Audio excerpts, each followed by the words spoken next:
اسمع. قلنا لا تخف إنك أنت الأعلى. لا إله إلا الله. الباطل يكسب معركة، ولكن الحق من يكسب الحرب. فرعون كسب معركة، ولكن موسى عليه السلام من كسب الحرب. نعم. النمرود كسب معركة، ولكن إبراهيم عليه السلام من كسب الحرب. النبي عليه الصلاة والسلام خرج من مكة في الليل، خرج متخفيا، ولكن عاد إليها في وضح النهار ودخلها من أبوابه الأربع. نعم. لا إله إلا الله. لا يفتنك الحق لأنه كسب معركة، ولا تفقد ثقتك بالحق لأنه لم يكسب الحرب بعد.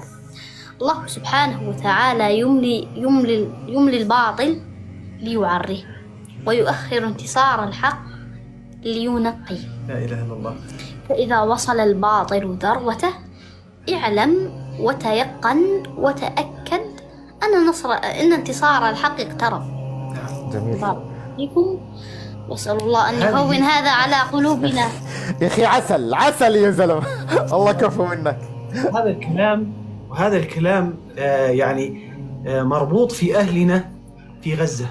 نعم. اعلم في غزة وفي السودان وفي كل بلاد المسلمين التي فيها يعني الله المستعان.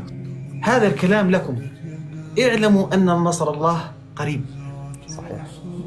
نصر الله قريب، لكن علينا أن يعني بارك الله فيك أن نتوحد.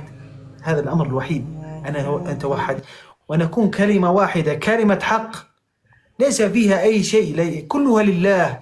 صحيح. الكلمة خارجة لوجه الله تعالى دائما. نخلص الأمور كلها، نجعل الأمور كلها لله، وندع الخلق للخالق. صحيح. ندع الخلق للخالق. رب العالمين سيحاسب الجميع، سيحاسبنا ويحاسبكم جميعا، لكن علينا إحنا أن نكثر من الطاعة، نكثر من الدعوة إلى الله، نكثر من الأمور التي فيها صلاح لأبنائنا وبيوتنا وأزواجنا. حتى هذا الدين، حتى هذا الدين لا أحد يقول أنا لا أستطيع أن أقدم شيء للدين. تستطيع بكلامك، بلسانك، بأسلوبك، بإخلاقك، بكل شيء تستطيع. حتى لو كن ليس لديك علم، ليس لديك فقه، ليس لديك أي شيء. قال النبي صلى الله عليه وسلم بلغوا عني ولو آية. صحيح. فحتى بالأسلوب، يعني شخص لا يصلي يقول له يا أخي ليش ما بتصلي؟ تعال نروح أنا وياك شوف لذة الصلاة ما أجملها. اجلس بين يدي الله، اسجد سجدة منكسر لله تعالى. استشعر الصلاة، اخشع في صلاتك. هذا الشيء احنا بارك الله فيكم عندنا نصلي أو نستعين، مش دائما نستعين بالله. يوم نخرج شيء في قلوبنا لشخص، مثلا أنا يطلع شخص أخي مزعوج، أطلع لشخص أقول له يا أخي أني هيك، تحس براحة. يوم تطلع اللي في داخلك تحس براحة. فكيف إذا بتطلع اللي بداخلك لرب العالمين، لرب العالمين اللي أقرب إلينا من حبل الوريد وقريب. وين العبد؟ وين قريب لرب العالمين؟ هو وين؟ سجود. هو ساجد، وانت ساجد. هذا بارك الله فيكم. هذا اسمع أقول لكم شغلة. وكمان في شيء ثاني، أقول أنا في ضيق، أنا في ضنك، أنا رب العالمين مع يرزقني. اعلم أن هذا كل شيء مقدر ومكتوب عليك. لا تقول أنا بجيبها من ثم الطير، أنا أنا وأنا أقعد. لا، لن يقدر العبد أن يعطيك خردل إلا بإذن الذي سواك. فلا تصاحب غنيا تستعز به، وعش عفيفا وعظم حرمة الدين. بس صحيح. صحيح. بس. يا جماعة الخير، نتوكل على الله. نشوف الكلام الطيب نطلعه، الكلام اللي فيه إساءة نبتعد عنه.